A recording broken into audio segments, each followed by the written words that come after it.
Okay, so human beings can survive, I think it's like 30 days without food and maybe about 3 days without water. Right. But if you put a creative professional in a room with an unanswered email for, say, 72 hours, Oh, yeah.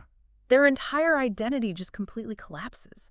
It absolutely And does. it's wild, right? Like, why does external silence have this immense power to just completely destroy our internal reality? Well, it's because it is really the ultimate vulnerability test. I mean, when you transmit something meaningful into the world, so maybe a proposal or a piece of art, or even just a vulnerable text message, Yeah, and the world provides absolutely zero data in return. nothing. Exactly nothing. It forces consciousness into a corner. Yeah. We are fundamentally these predictive machines. We need feedback to know where the walls are, basically. Right, which brings us to what we're doing today. We are doing a deep dive into that very specific psychological corner. Yes. And we have this incredibly dense, fascinating source material today from the Spectrix Metaphysical Institute. It's fantastic material. It really is. And their entire framework explores what happens inside a person when they repeatedly send a signal out into the world and receive nothing back. And I have to say, looking through these notes, I realized I've been thinking about this completely wrong my whole life. Oh, really? How so? Well, I always thought of the silence as just an absence of sound, like, throwing a rock into a canyon and waiting for the echo, and if you don't hear it, it's just quiet. But the Spectrix material frames it more like a system failure. Yeah, the canyon metaphor is a little too passive for what's actually happening. Okay. A much better way to conceptualize what Spectrix is talking about here is to imagine a submarine sending out a sonar ping. Okay, a submarine. Right, so the submarine relies on that ping bouncing off something solid and returning. That's how the computer renders a map of the environment. Right, it needs the ping to literally know where it is in the water. Exactly. But what happens when that ping goes out into, like, an infinite trench? It just keeps going. Yes, it never bounces back. Yeah. And the submarine's computer doesn't just sit there peacefully displaying a blank, calm screen. Right. It glitches.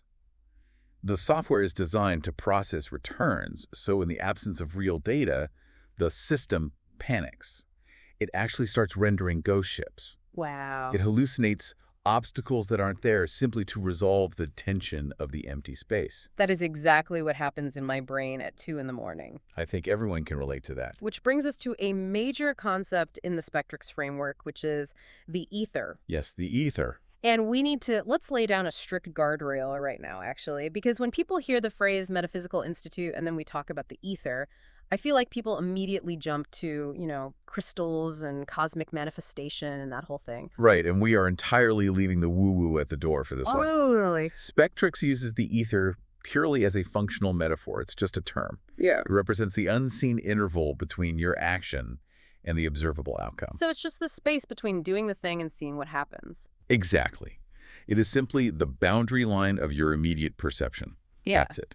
It is not an invisible, sentient cosmic force sitting on a throne somewhere, deciding whether or not to grant your wish based on your vibe. Based on your vibrations, right. Yeah. So we are officially rejecting the whole, the universe is just testing you narrative. Yes. Or like the ether is preparing something better for you. We have to reject it, because that narrative is just another ghost ship being rendered by the submarine's computer. Oh, wow. Yeah. There's a coping mechanism. The core discipline of this framework is radically stark. Yeah. It basically says not knowing simply means not knowing. Right. Silence does not mean you have failed, but it also doesn't secretly mean some grand cosmic plan is unfolding in your favor. Silence simply means the available information is currently incomplete. Which is so hard to accept because the human brain is evolutionarily wired to despise incomplete information. It's like a rustle in the bushes that we can't identify. It could be the wind or it could be a predator. And our ancestors, who assumed it was a predator, are the ones who survived. Right. So we are biologically programmed to assume the absolute worst when we lack data. And that evolutionary mechanism is precisely why external silence so rapidly converts into internal noise. Yeah. You know the saying, nature abhors a vacuum. Yeah. Well, consciousness abhors empty space. So when the world provides a complete void of feedback, the mind rushes in to supply an explanation on behalf of the silence. It speaks for the void. Yes. And this leads to what the notes call the echo problem. And let's dig into the actual mechanics of this because it's It's terrifyingly common. It really is. You shout into the metaphorical ether, right? You send the email, you get no feedback, so your brain supplies an explanation, and you start thinking, oh, nobody cares about my work. I have nothing worthwhile to offer. This always happens to me. Right, and here's where the cognitive trap snaps shut on you. When you hear that voice in your head saying, no one wants your work, you have to pause and ask yourself, who is actually speaking right now? Who is saying that? Yeah. Because nobody in the physical world sent you a message saying that. Right. It is an echo. It's as a reverberation of your own past disappointments or your deepest insecurities, or maybe the impossibly high expectations you set for yourself. Okay, but it doesn't feel like an echo when you're in it. No, it doesn't. It feels like an objective truth that the universe has handed down to me, like a verdict. And it feels true because of repetition.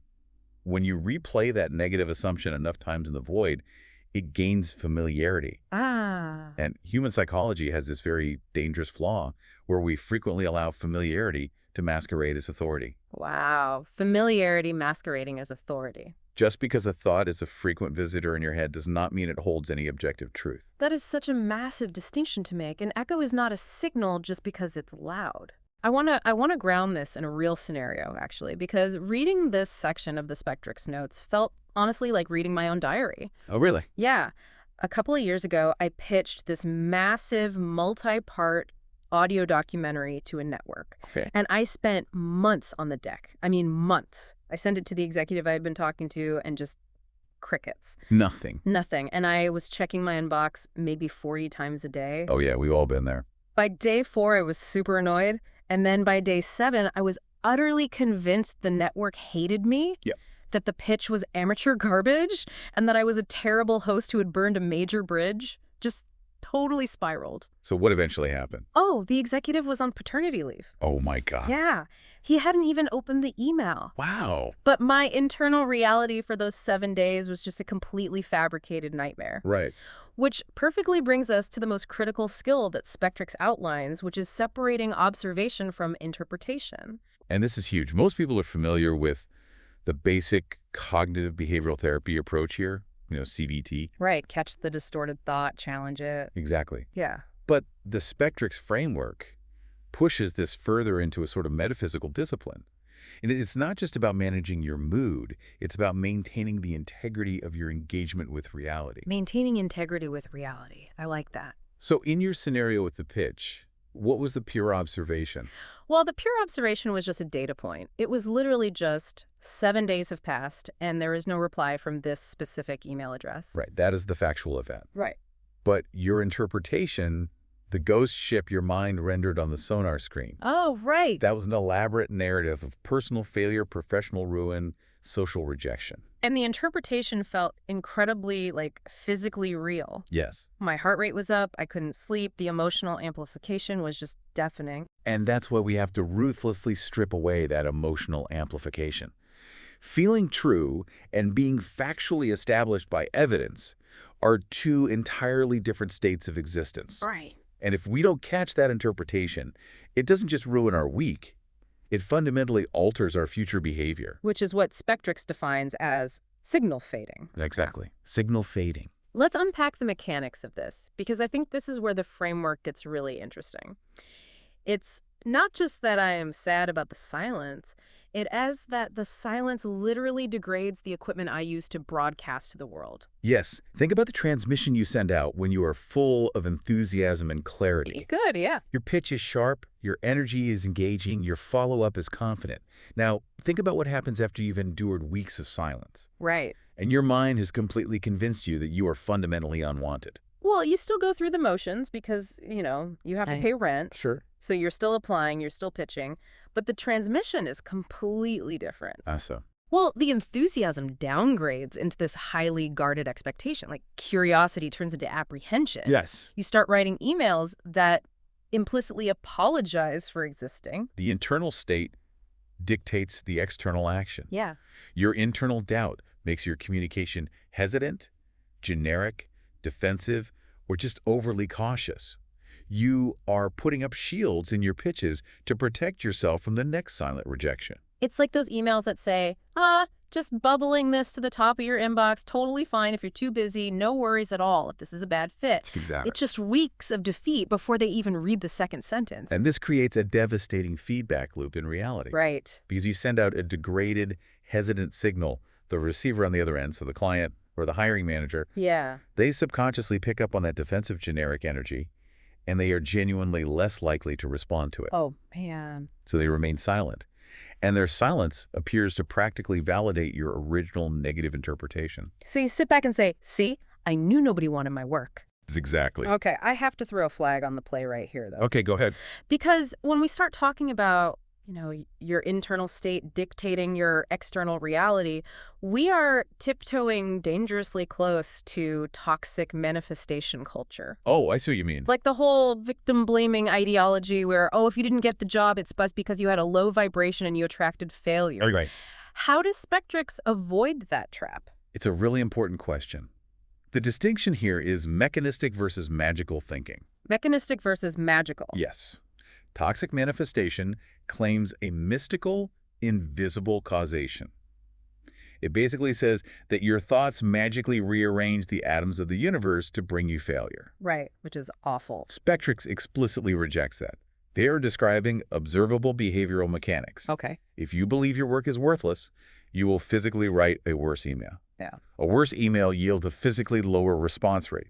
There is no magic punishing you for a bad mood. It is simply that consciousness actively participates in shaping behavior, and behavior yields physical results. Okay, that makes total sense. It's not the universe punishing my bad vibe. It's that my bad vibe literally made me write a terrible passive-aggressive subject line. Exactly. So if my internal transmitter is fading and it's ruining my real-world signals, how do I fix the equipment? Well, the proposed antidote is a practice they call strength tuning. Strength tuning. Yes, and its primary objective is the deliberate restoration of internal coherence. Coherence. So meaning the signal I want to send matches the signal I am actually sending. Exactly. But I know what people are thinking because it's what I thought when I first read it. Is strength tuning just hyping yourself up in the bathroom mirror? No, not at all. Yeah. It is emphatically not forced positivity. Good. Suppressing genuine disappointment or repeating empty affirmations like, I am a millionaire magnet. Right. That does not create coherence. It creates delusion. Strength tuning is not about convincing yourself that a win is inevitable, and it's also not about denying the harsh realities of a saturated market. So if it's not CBT's mood management and it's not blind manifestation optimism, what is it mechanically doing? It is the rigorous discipline of disentangling concepts. Disentangling. Yes. It is the ability to stand in the void and separate evidence from assumption. Okay. To untangle your intuition from your trauma response. Wow. To sever the false link between external silence and your internal worth. The goal of strength tuning isn't to manufacture certainty about the outcome. Right. The goal is to restore enough clarity in your system so that you can make the next coherent choice. So you're not trying to control the world's response. You're trying to prevent uncertainty from hacking your internal control panel. Precisely. And the Spectrix material provides a highly structured, 4-step exercise to achieve this, which they call the Finding the Signal practice. Awesome. Let's walk through these 4 steps. And I want to apply this directly to the creative professional we were talking about earlier. Yeah. So the designer sitting on their couch at 2 a.m., spiraling over a client who hasn't answered a proposal in 3 weeks. Okay, so the setup for the practice requires physical stillness. Yeah. No multitasking. So if someone is driving right now, please just let the concepts wash over you and apply them later. Yes, absolutely. Yeah. But if you can, simply pause, allow a natural breath, Okay. and not a deep, forced yoga breath, just an unmanaged breath to reset the nervous system. Got it. So step 1, what is the noise?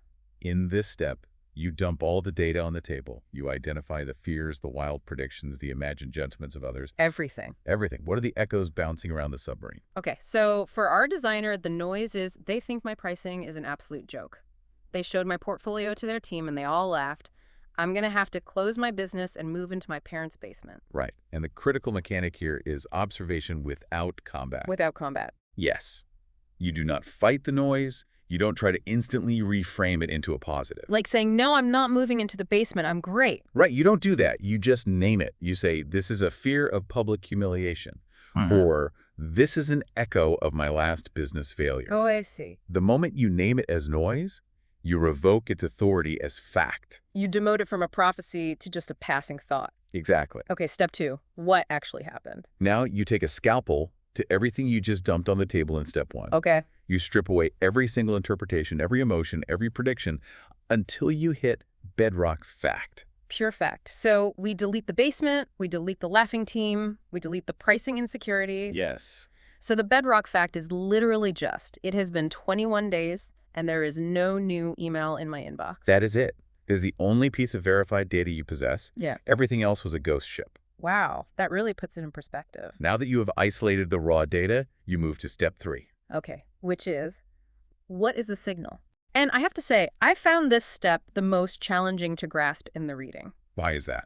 Because if the data is just 21 days of silence, what kind of signal can I possibly extract from nothing? Well, the signal is the actionable truth, hidden beneath the emotional noise. You look at the silence purely as an environmental reading. Environmental reading. Does this silence indicate that your strategy genuinely needs adjustment? For example, did you send the proposal during a major industry holiday? Oh, right. Is persistence still the appropriate path? Like, do you actually just need to follow up? Right. Or do you actually just need rest because you've been grinding for 6 months? The one we all kind of hate. Can nothing be responsibly concluded yet? Yes. Sometimes the signal is simply insufficient data to draw a conclusion. And that is agonizing for the human mind. It is, but accepting it is a profound act of coherence. You refuse to force an answer if the data isn't there. Which perfectly sets up step 4. What is the next coherent action? Yes. This is the pivot from compulsion to conscious choice. Compulsion versus conscious choice. Compulsion is driven by the noise. It is the frantic attempt to force the world to relieve your uncertainty. Right. Conscious action is driven by the signal. What is the next coherent thing that is actually yours to do? Let's look at the difference in real life for our designer. Sure. A compulsive action for our spiraling designer is opening their laptop at 11 p.m. on a Friday Oh boy. and firing off a manic email like, hey, just checking if you got my proposal. We can definitely negotiate the price down if it's too high. Yes, is a transmission born completely of panic. And that action directly degrades the signal. They just broadcasted desperation and unreliability to the client, which effectively guarantees a poor outcome. Exactly. But if they complete the 4 steps, the conscious action looks radically different. Right, because they realize in step 3 that the signal is insufficient data. So the next coherent action isn't about the client at all. The conscious action might be, I'm going to close this laptop, get 8 hours of sleep, and tomorrow morning I am going to spend 2 hours working on a passion project just to remind myself that my skills are intact. Notice what happened there. They didn't control the client. Right. They didn't magically manifest an email. But they completely protected their internal transmitter from fading. They retained their coherence. This actually ties into a really counterintuitive point Spectrix makes about how we behave when we feel ignored. It is. Because when people feel unheard, the biological instinct is to get louder, to shout over the noise. Activity creates the illusion of progress. If you send another application, post another piece of content, refresh the analytics dashboard 5 times an hour, Yeah. you feel like you are combating the silence.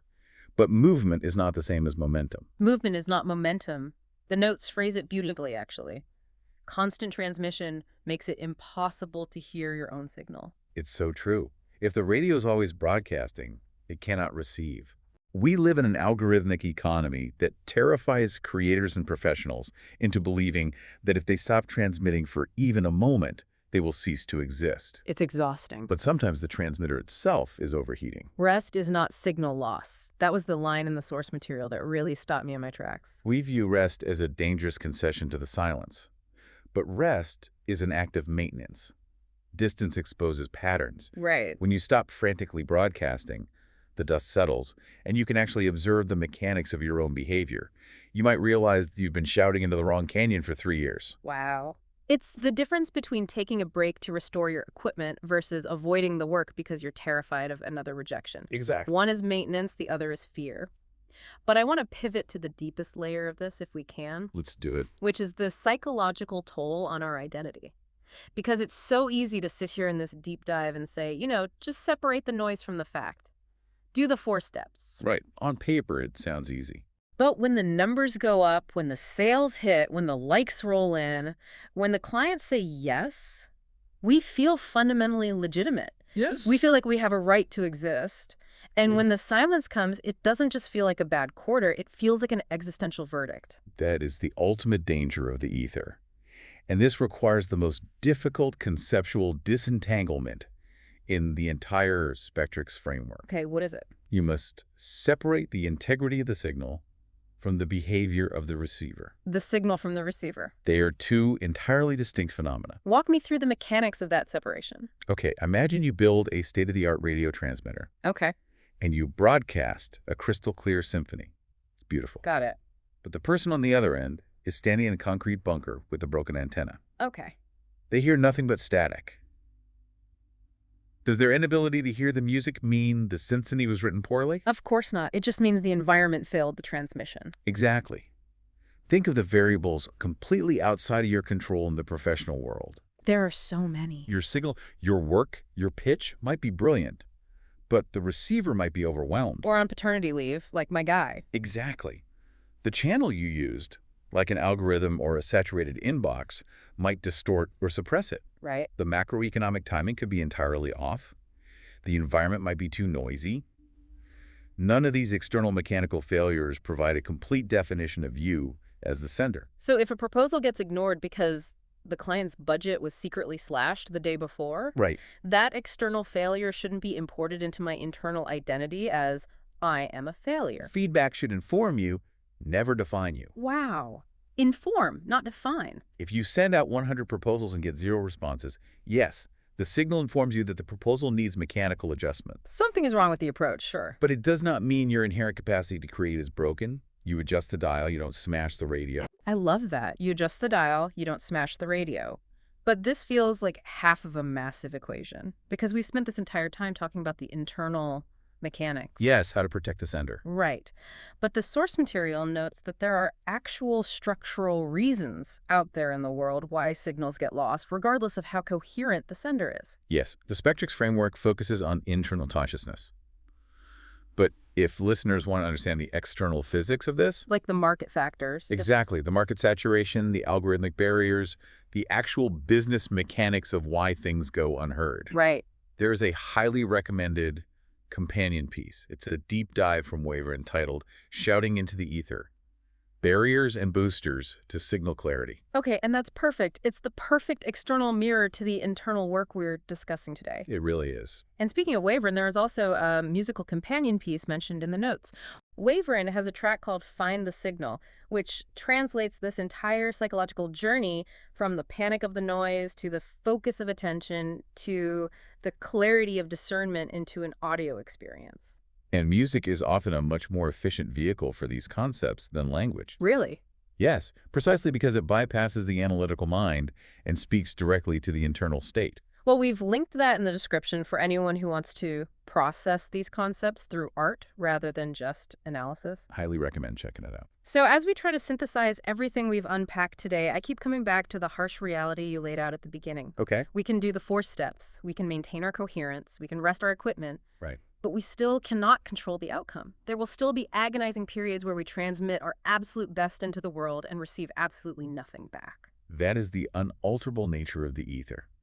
We are not gods. We do not command the void. Yeah. There will be seasons of profound silence. Sometimes that silence holds a lesson about adjusting our approach. But not always. Right, but quite often, the silence holds no secret lesson at all. It is just the geography of this space we were traveling through. So the victory isn't forcing the world to speak. The victory is preventing the uncertainty from rewriting your internal code. You master the silence, not by filling it with frantic noise, but by coming back, repeatedly, to the core distinction. That is what? The world's silence and your internal voice are not the same thing. They are not the same thing. No. And maybe that's the ultimate evolution of the canyon metaphor. The point of throwing the rock isn't about waiting to hear the validation of the echo. The point is knowing that your arm is strong enough to throw it and having the clarity to pick up the next rock, regardless of what the canyon does. That is the embodied practice of strength tuning right there. When the world refuses to give you an answer, the challenge is becoming quiet enough yourself to distinguish the actual neutral silence from the tragic story your mind is desperately trying to invent about it. It's profound. I want to leave everyone with a final thought to mull over, kind of a way to test this framework in your own life right now. I think that's a great idea. Think about the loudest, most persistent, most painful truth you currently tell yourself about your own worth, your talent, or your work. Hmm. If you were forced today to trace that specific truth back to its absolute origin point, would you find a solid, undeniable fact? Or would you just find the empty space where someone else once forgot to answer you? An uncomfortable but necessary question. You do not have to shout forever to prove that your voice exists. Yeah. Sometimes you just need to become quiet enough to hear it again. Find the signal.